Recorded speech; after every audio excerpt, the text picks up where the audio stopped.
Welcome to the first ever episode of the Defend the Wild podcast. I'm your host, Alex Livingstone, the founding director of the Defend the Wild initiative. Today, we are joined by Sonya Takau, a proud Jirrbal rainforest Aboriginal woman living in far north Queensland. Sonya is the woman behind Dingo Culture, a platform dedicated to providing the Indigenous perspective on the dingo and shifting the narrative on these misunderstood creatures.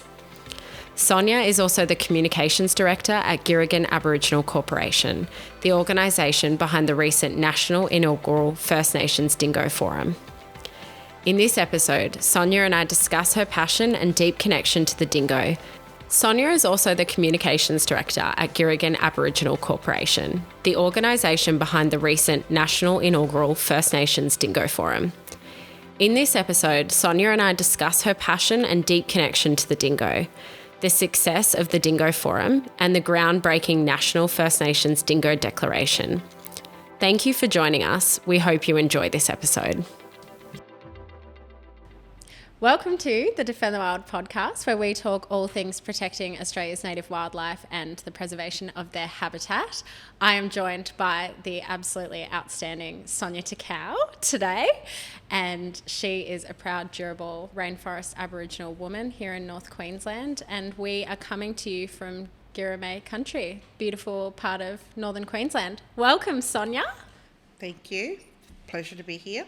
It's great to have you. I've been so excited about doing this podcast. It's been a long time in the making, I think.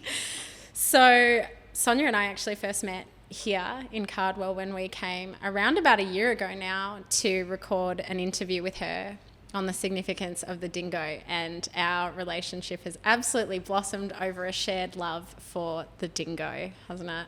It certainly has. It was always have a saying that things happen for a reason. You meet people come into your life for a reason. Yeah. And it was definitely a part of that, I reckon, Ali. Yeah, absolutely. So just to kick everything off, I wanted to start on your passion for dingoes, just where that started, and also like what role your culture has actually played in that love and appreciation of the species. Yeah, look, for me personally, I think my love for the dingo and wildlife in general started from a very young age. I was, my mum and dad tell this story to everybody.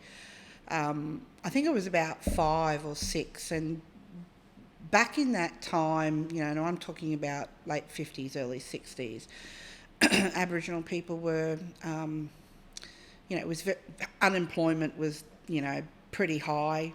And just up here in North Queensland, they struggled to get work wherever they could find it on the farms that were opening up in the area. And I remember my dad going out with his older brother, my uncle, one day, and us kids always used to get on the back of the Land Cruiser and go for a drive with them when they were going out hunting out bush. Yeah. And unbeknownst to me, I didn't know that they were going out for a feed of wallaby. Yeah. And I think at that time, when I was that age, there was a show on Australian TV. It was called Skippy. Yeah. So every time we saw a wallaby, oh, that's Skippy. So I came to love this show because it was Skippy. And we're on the back of this Land Cruiser, and anyway, my uncle goes to aim the rifle at this little wallaby because he was going to shoot it for dinner for that night. And I just turned around, and Dad reckons I had my hands crossed like this, and I just turned around and said to him, "Don't you dare shoot that Skippy." And my uncle looked at my dad, and he just looked at me, and he just said to my dad, he said, "Oh, Ernie," he said, "I can't do it." He said, "I can't shoot this wallaby." He said, "It'll break her heart." So Dad tells the story to all our friends and family that come to visit, and basically that he starved that night because he didn't have wallaby for dinner. But I think that was the real start of it, and then, at 12 years of age, And we were forever getting hurt wildlife. And my mum was an excellent carer. She didn't need a piece of paper to say, that she could care for wildlife. She just had a natural ability as a mother, So we had rainbow lorikeets. We had bandicoots that we rescued from floods. So we've had wildlife in our life, growing up with my brothers and sisters all our life, and mum and dad rescuing them. And it was 12 years of age that our first little dingo came into our care. My dad was working in the timber cutting industry back in those days because that was the only work available to him. Yeah. And from what I'm told, it's believed that the mother dingo was shot and these cubs or pups were found in a hollow log out in the rainforest area. So I believe two cane farmers took one dingo pup each. We took one. Yeah. And, when you work within this advocacy space for dingoes now, you talk to a lot of people that have dingoes in their life, and there's this bond that forms for eternity. And that's what happened with Marcus. We end up calling him Marcus. I mean, how Australian is that? But he came everywhere with us. Like, they had the old Kingswood Holdens back then in those days. So Marcus would sit in the back and, all us kids in the middle seat, mum and dad in the front, and he'd just be cruising along everywhere with us. He was a gold dingo. He was just special. And so Marcus, became a very important part of our childhood. If anything, I think he really imprinted on us, the special relationship that we as Aboriginal people have with dingoes.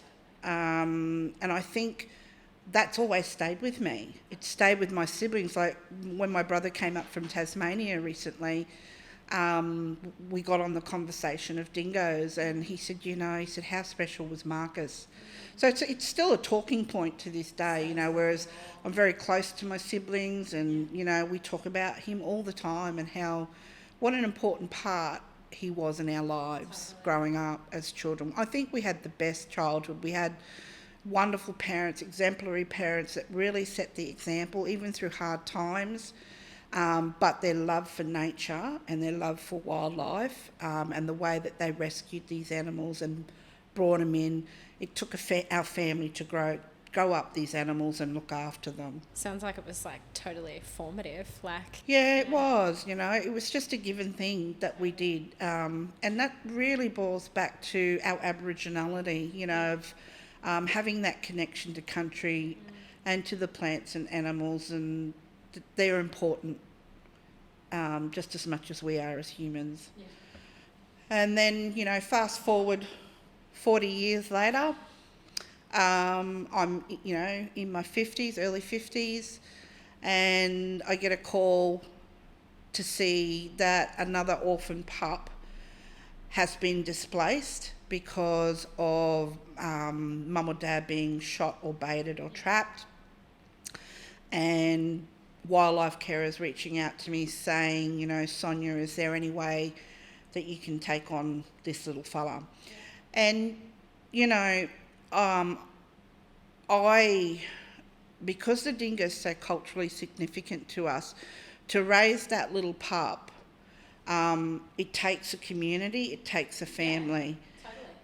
And so I said to the wildlife carer, I said, look, give me a couple of days, there's just a few things I need to do, and I'll come back to you with an answer. I said I would really love to give him a home and look after him. And so began the conversation with my parents, my siblings, because the Biosecurity Act here in Queensland absolutely wants to eradicate dingoes. There is no respect or, even a way for us still to practice on a daily basis our cultural obligation to protect that dingo.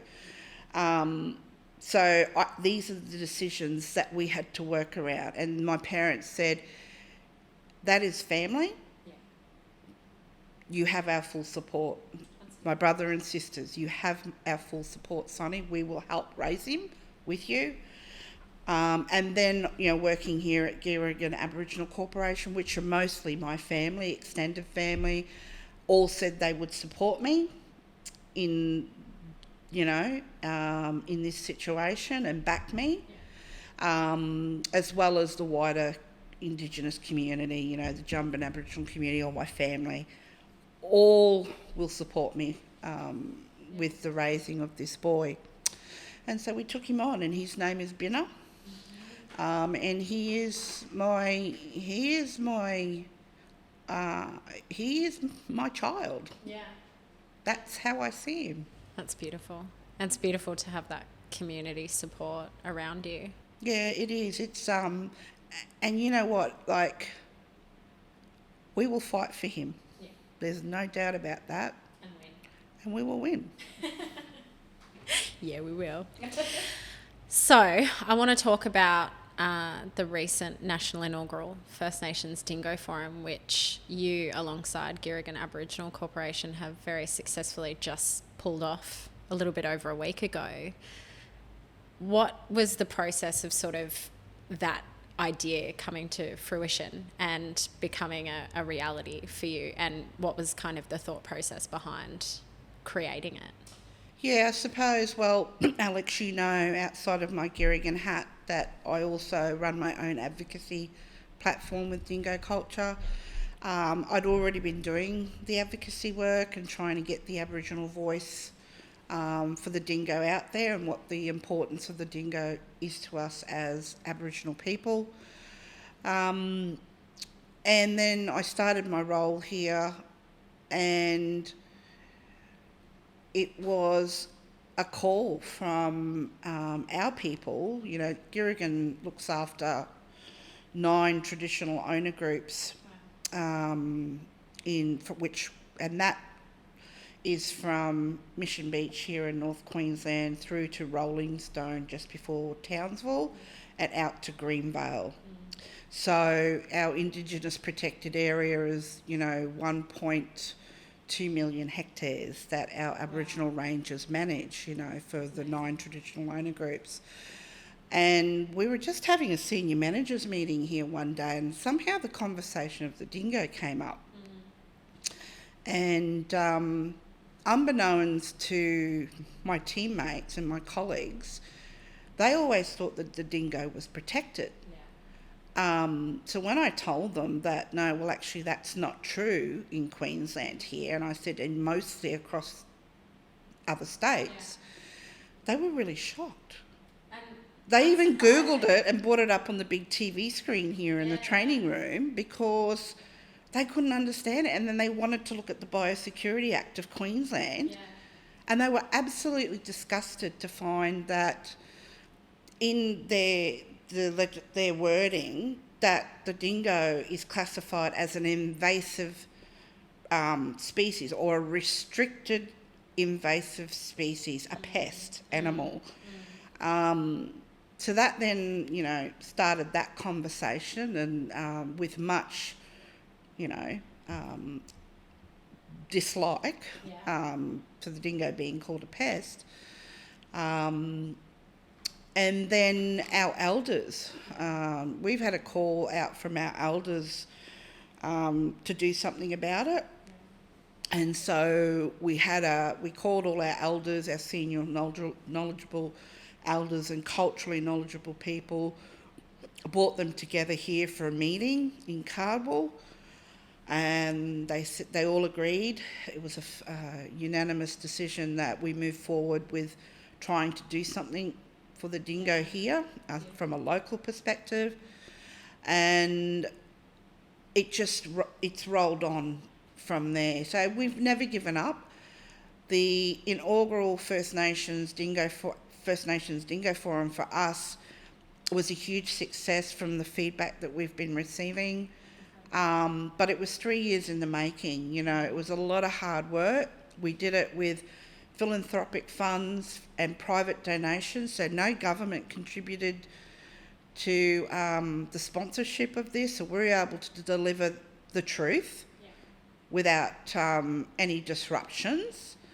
And I think that's what made the forum so successful, is that we did it based on truth and fact. Yeah. And it was an incredible forum. Can you talk about, I guess, for people listening, just how significant this is, in that my understanding is this is sort of the first of its kind, not only for the dingo, but for totemic species that are so important. Like, this is kind of groundbreaking in terms of having a conference where First Nations people come together and actually have a say, unhindered by, the duress of the government. Oh, look, words can't express what that feel. It was empowerment. It really was. That 2 days in that room, even while me, Whitney and Chris were there, we were just bombarded by the delegates that were there attending, traditional owners and the non-Indigenous people, going, oh my God, this is so well organised, Sonya. Whitney and Chris, thank you so much. The information was authentic. And, for the non-Indigenous people, they were honoured to be there. And they said, to see so many First Nations people stand up to have their say for the dingo blew them away. It really touched their hearts, because these people are in that space of advocacy for the dingo too, whether it be from the science perspective or whether it be from the conservation perspective or just the advocacy space. They were all there to support First Nations peoples, but they were so...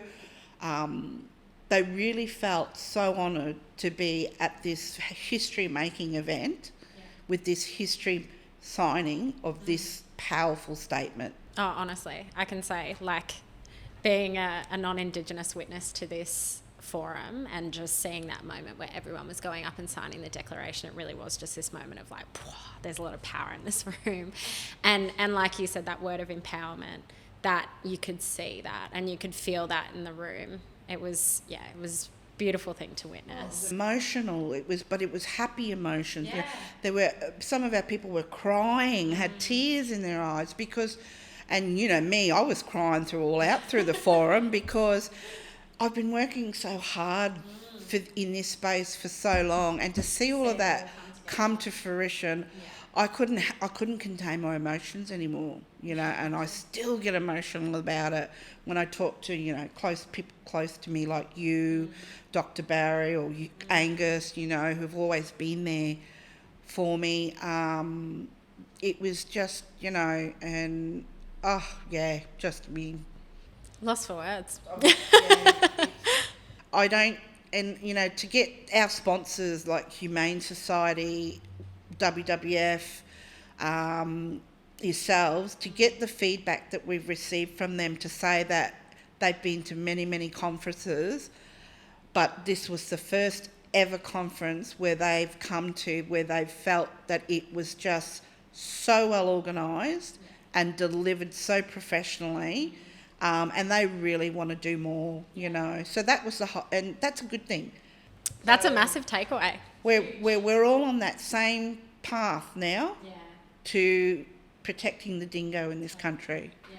And that's how it should be. We all need to come together for that one cause. Yeah. Oh, it's exciting. Good segue, actually, into the National Declaration, the National First Nations Dingo Declaration, which was signed at the end of the forum. Can you tell me a bit about it? Why is it significant? There was over 20 First Nations groups that actually signed on to this declaration. So that's hugely significant. It's been covered in a fair amount of media. I mean, you haven't stopped since the forum, which is huge because, it's getting the word out there. Talk to me about the declaration and, I guess what it sort of embodies in terms of what the future is for the dingo in this country. To me, personally, that Dingo Declaration from First Nations people, from those over 20 groups that represented and signed on that piece, on that declaration, that is the weapon that now stands in Australian history as the pathway to protecting the dingo finally, and putting him back on country as boss of country. That word came out across clear as day over the 2 days at the forum from all of those First Nations people that he is boss of country. Without him, there is no balance in nature. We need him. He is there because he's the boss, and he balances everything out. And we need to re-educate society that this term wild dog is a complete lie that comes with colonisation in this country. It's got nothing to do. That term wild dog has no place in society at all. Call that animal what it is, a dingo. And for me, my language name is Gunnibara. Every other First Nations that signed that declaration wrote what their language name was for Gunnibara. And that's the problem with colonisation. They heard the Darug people down south say the word dingo, which is one describing word in language for their dingo down there, and then they take it and generalised it here in this country, and then termed that animal is called a dingo everywhere else across Australia.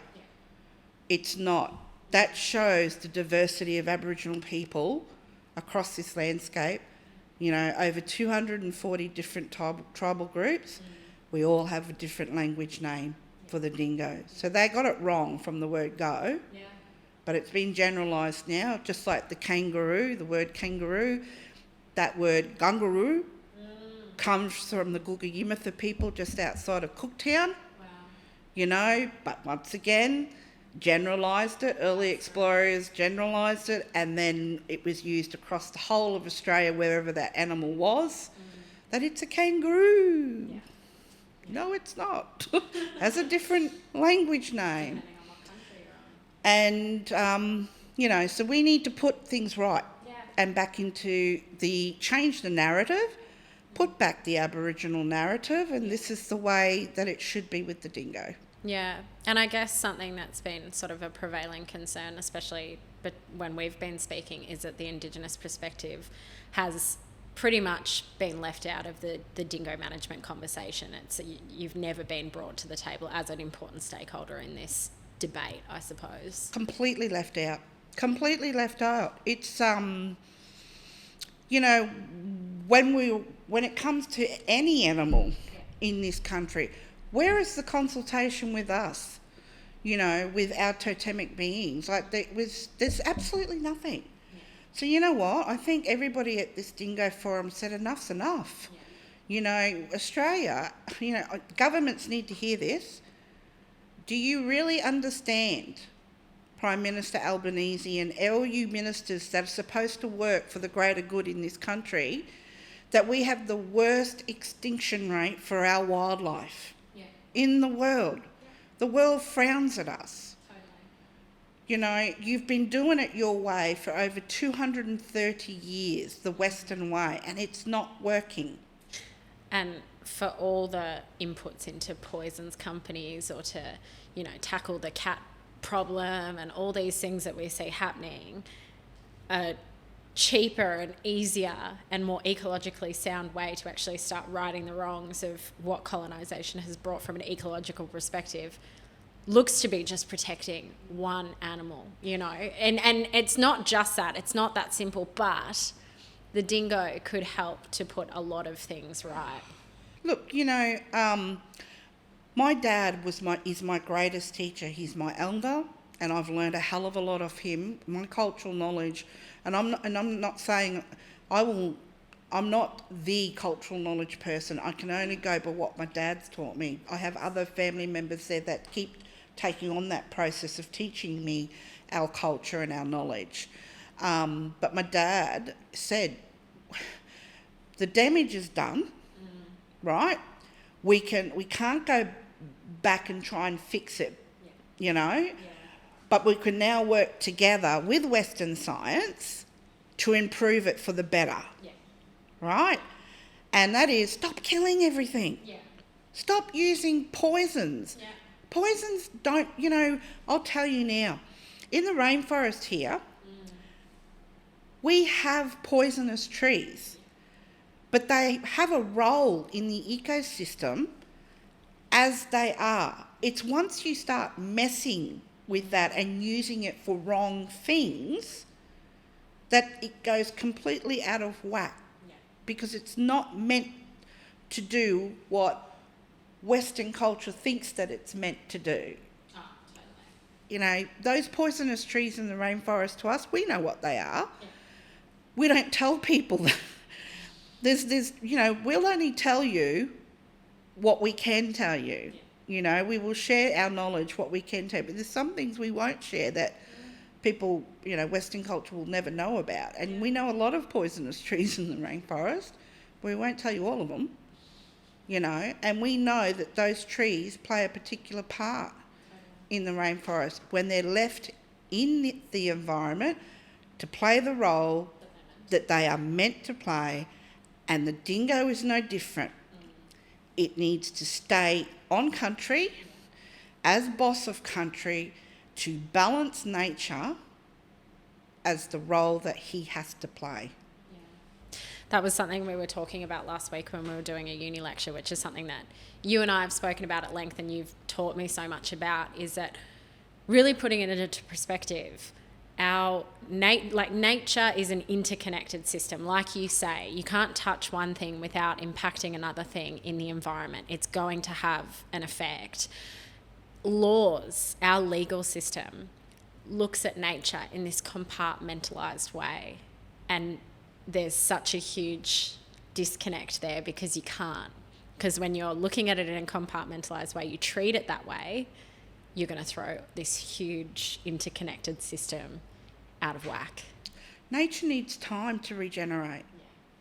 The farming industry don't give it time to regenerate, you know, because we're moving at such a fast rate. Nature needs time. It really does to fix itself, you know, and that means us stepping away from it for a little while. And I'll give you a great example. Back in our traditional society before contact in this country, when we were living a traditional way of life, we only took what we needed from the rainforest. And so what we would do is we would then move on to another food source, but we'd leave that for a long time to regenerate and replenish.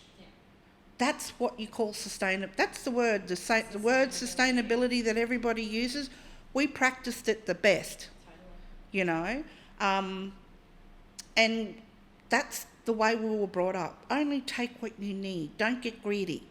And something that Western culture could learn a lot from. Yeah. One example, you know, about, you know, how we're all saying, you know, in nature everything is interconnected.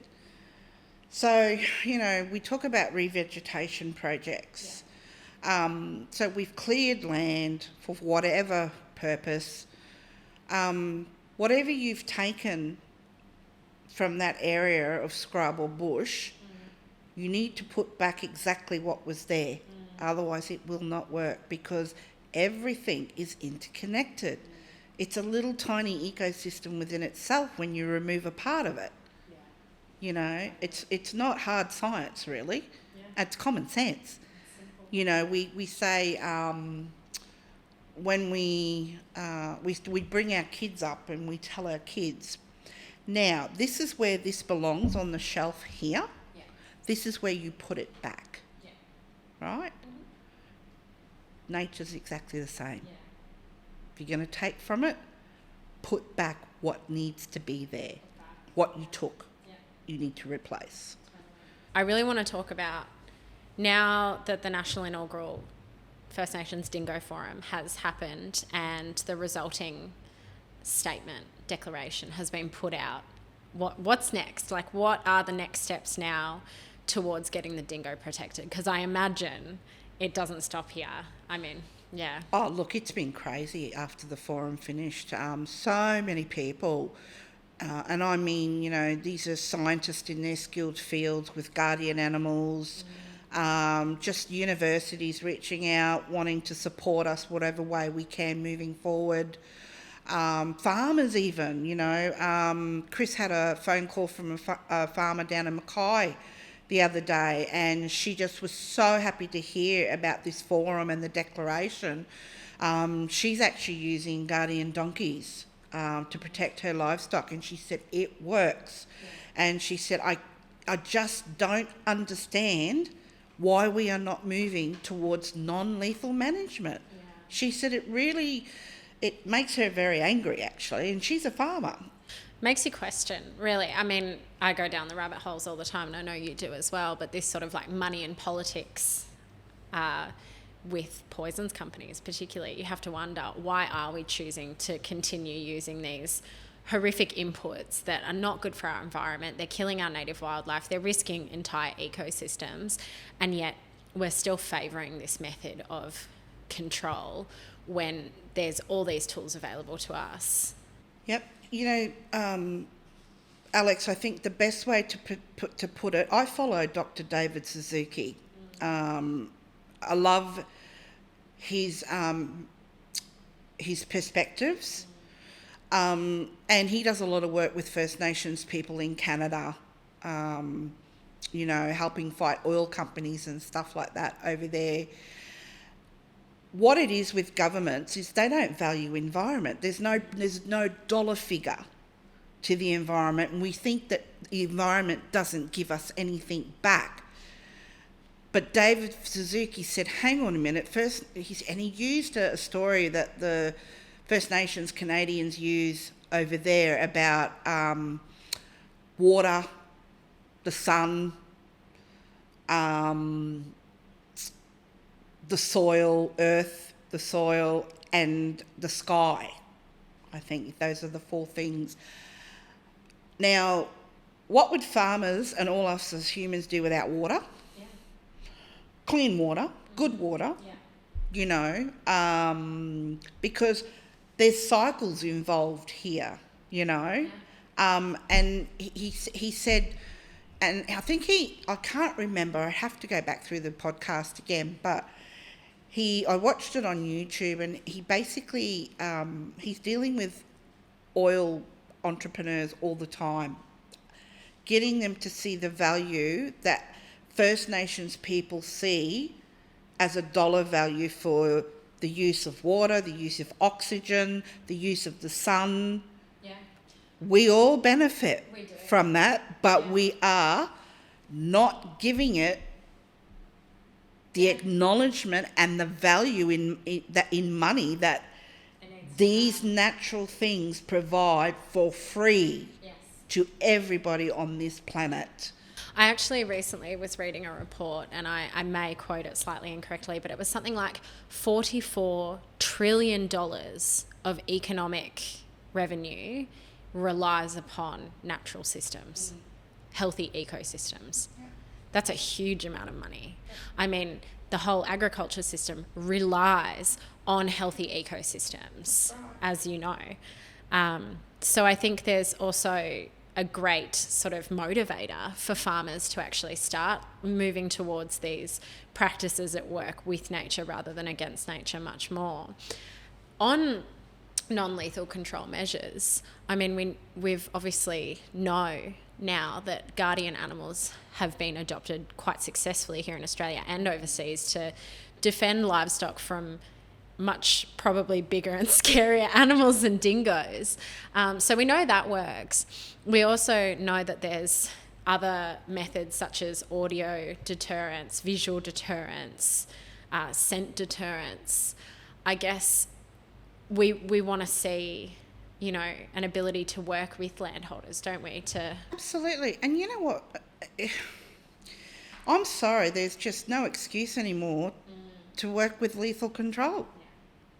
You can't justify it. No. Governments can't justify this anymore. And the Australian public are not being told the truth. No. You know? It wasn't until we had this forum that we've had... there you go. The amount of people that have reached out to us because we've stood up and said, no more. There is no excuse for you to be killing dingoes anymore. There are non-lethal methods that work just as well. Yeah, if not better. If not better. And it's a best fit and it's a best practice with the natural environment. And guess who benefits from it? Not just the farmers, because it's not just about them. Yeah. This is about our communities, our future generations of children coming through, leaving them a clean, healthy environment that they can enjoy, just like I did growing up when I was young. You know, who are we? Who do we think we are to take that away from them? We have no God-given right to do that. You're so right. Like, it is about having the foresight to actually realise that the time that we spend on this earth is such a blip in time in comparison to the time that is. I'm not interested in how much money this person's going to lose, you know, because I'm only here. I'm 51, 52. I don't know how much more life I have left on this earth. But God damn it, I know I'm going to fight for the dingo, you know, to the day I do die. And the environment, because we are not giving it the acknowledgement that nature needs. We are not seeing the valuable gift that nature gives back to us. You know, me, farmers, everybody get to wake up in the morning because there's fresh oxygen there. Yeah. And what produces that oxygen? You know, we've just totally gone away from the love of nature and the importance of nature to our lives, our daily lives. And like in this sort of Western culture, humans have been really separated from nature as well. We're kind of sort of all in these really high density cities. And meanwhile, you know, there's huge amounts of agriculture out in the country or on land.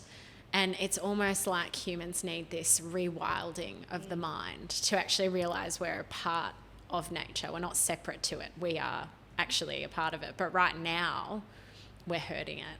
We are, and we don't see it. We honestly think that we can go out, like if you live in the city, and I call cities concrete jungles, because that's exactly what they are. I'm sorry. You can put a park in, you know, down the block from your 3-storey apartment, but it's still a concrete jungle, right? When you come up here to North Queensland, right now where we're sitting in my backyard here is 3/4 World Heritage rainforest. And I mean thick rainforest. And it's rainforest that my father has walked most of his life, you know. So you're contending, we know, and this is what Dad's always said to us when he brought us up about going walkabout in the bush. You've got to use all your senses. But he said, Sonya, he said, you just think when you go into the bush there, that's not your home. That home belongs to the plants and animals. Respect it. You respect nature and our ancestors' spirits that are there, you'll come out of there alive. Yeah. You know, because there's taipans that we've got to deal with. There's red-bellied black snakes. We've got all the venomous snakes here in North Queensland. We've got cassowaries. We've got big pigs, you know, that can do a lot of damage. Yeah. And he said there is no room for mistakes in the bush. That is one golden rule that we were taught as Aboriginal people. You can't make a mistake up there way up in the mountain in the middle of nowhere because you won't have a helicopter to come and airlift you out. There's no room for mistakes. Yeah. You know, he said you need to respect nature. You are going into unknown territory. And, you know, that concept applies to a lot of people that are living here in North Queensland, that coexist is the way forward. And it's pretty sad because recently up in Port Douglas, because community members rang up and complained to the local council up there that a dingo was being a menace. It was just being a dingo. And it was just being defensive of its territory. Yeah. So we all get, you know, on the bandwagon and think, oh, it's going to bite me, it's going to do this, it's going to do that. And because community complain, council then considers it a risk, and don't want to be sued, and that's really what it's all about, being sued, put it in a trap and shoot it. Instead of trying to educate the community and work with it and say, all right, and apparently it was a track that could be closed off so that this dingo could still have some country left to roam about on. They built up everywhere. And the sad thing is, like, on the other side of that, I actually have a friend that's up Portway, and, you know, there are actually people in the community who really loved seeing the Port Douglas dingo. Like, he was affectionately called the Port Dingo. So there's obviously people within the community that have like this deep trauma as well when they're seeing this animal becoming familiar with them, and they have this like deep appreciation, respect, love for them. And then to learn that your council that you live in within your community has just, instead of looking at any other alternative to killing, that's the first solution they jump to, is to cause some level of suffering, remove an ecologically and culturally significant animal from the environment, and cause trauma to the community that have actually grown to love and appreciate this animal. It's just ridiculous, you know, and it's that way of thinking. Like, you know, I used to travel a fair bit when I was in my tourism industry. And so when I'd come back from Europe or America or Canada, I was very jet lagged, and I'd been around concrete jungles, you know, travelling around in the cities and that all over there. And all I wanted to do when I got back was go straight out to the bush, sit down on the riverbank by a freshwater running creek. And Dad's always said, this is how you reconnect back to country. He said, Sonya, when you go out bush there, he said, let the bush talk to you. Yeah. And I've never forgotten those words, because that's what it's about. You know, try it someday, to just sit there by yourself on a sandbank, fresh running water, creek by you in this beautiful rainforest background. The birds, all the different bird calls, the wind, you know, when the wind's blowing through the trees, the leaves, you know, all the different trees, the smells that they're giving off, listening to the water, you know, it's amazing. Yeah, it is. Nature is so beautiful and so amazing that we take it for granted, you know. So, moving forward from the forum, what are you thinking? What's next for dingo culture? What's next for the declaration? Are you still seeking to have more people sign on to it? Absolutely. So next month in October, so it's about 2 weeks away, Whitney, Chris and myself will be presenting at the Rainforest Aboriginal Peoples Forum.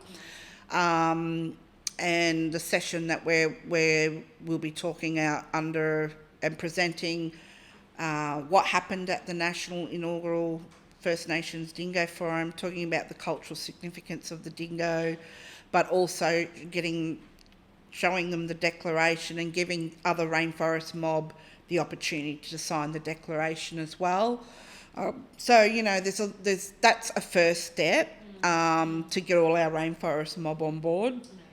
But from there, I think in November, so Whitney's taken holidays at the moment, she's back next week, we're going to have a debrief, and then we'll send notice out to our traditional owners that attended the forum to form some type of national committee or working group. Don't know what that structure is going to look through. We'll obviously have to lay the foundation and then build it from there. Hopefully, you know, with this, and look, the commitments there, these guys are fired up. You know, they've already gone home to see how they can implement from a local perspective how they want to work with their dingo projects that they're already doing, or how they can start one up, how they can educate the community of the importance of dingoes. And then I think, you know, it's that committee then moves that forward. And, maybe it has to be, like we've agreed, that whatever we do, the blueprint has to be suitable from a local perspective, that these guys can then carry out back home on country. Yeah.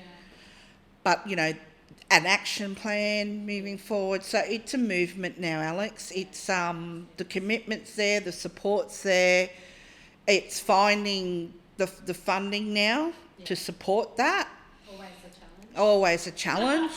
But you'll find it. You're on the right path. We will. I think the support is great. If anybody wants to support it, give us a bell. Because we want to. If you want to see the dingo return to country and be protected, then reach out to us, because it's about asking our allies to come together with us now and really make this happen. I feel strongly that they will. I mean, look how much you've achieved so far with the support of your allies, because of what you're doing is so incredible. Just, yeah. We I've got to say this, when we put that call out, sent the invitations out to all those organisations across Australia, and so we're talking IPA programs, ranger programs, Aboriginal corporations that were in land management, and they were, like, the list was massive. We didn't know how people were going to respond. And I must, big shout out to Mob there in Australia.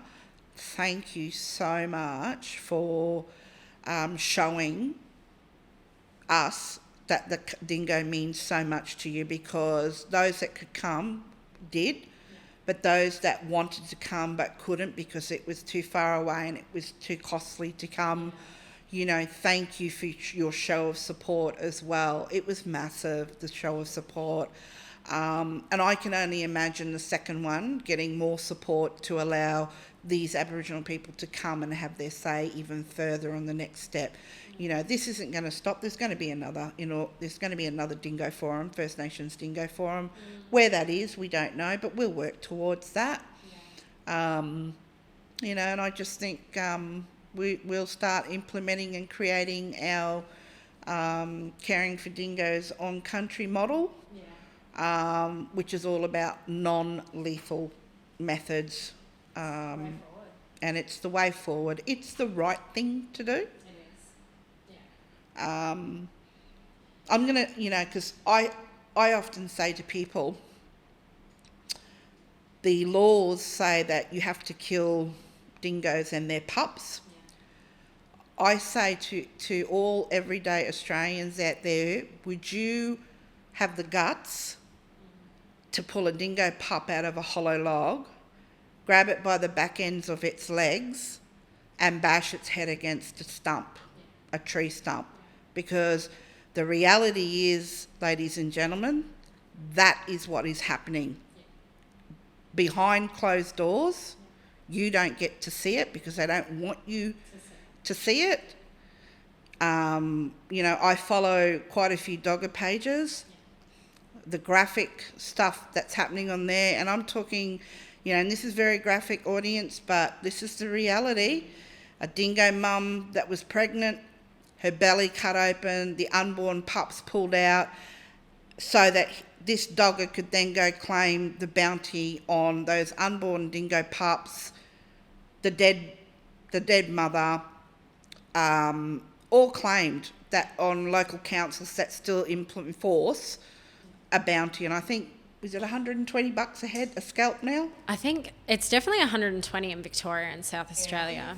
Still in Queensland, there's quite a few shires that, give $120 for a dingo scalp. I mean, actually, it's a really insignificant amount of money when you really think about it. When you think about the value of a dingo, $120 for killing one. Yeah, and like I said before in all my other interviews, there's no regulation to stop that psychotic behaviour of killing dingoes, and it's psychotic. You can argue with me all you like, but that's exactly how I see it. There's no need for an animal to be treated like that. And that's the reality that we are facing. This is the stuff that we need to stop. And you know, we're on a journey now. Yeah. This is a movement. So please, you know, band with us. Yeah. You know, let's stop this heinous crime that's happening in this country, and it is a crime. It is. How we're treating the dingo. It is the most villainised animal in this country, and all because of colonial lies. So, you know, we're going to right the wrongs. Yes, you are. Oh, I'm so excited. Thank you so much for joining me on this podcast. And this is going to be the first podcast that we put up. So thanks, Ali. Yeah, no, it's been an honour. And you know what? It's been an absolute pleasure working with yourself and Katie and the team. Thank you for all your support, you know, in bringing this forum together. We don't know what we would have done. I think we were all pulling our hairs out because not only did we have our jobs here at Girringun to do, but we had to try and find time to get the forum organised. It was a huge undertaking. So, you know, to you, Katie, Aileen, Trish and all the team, thank you.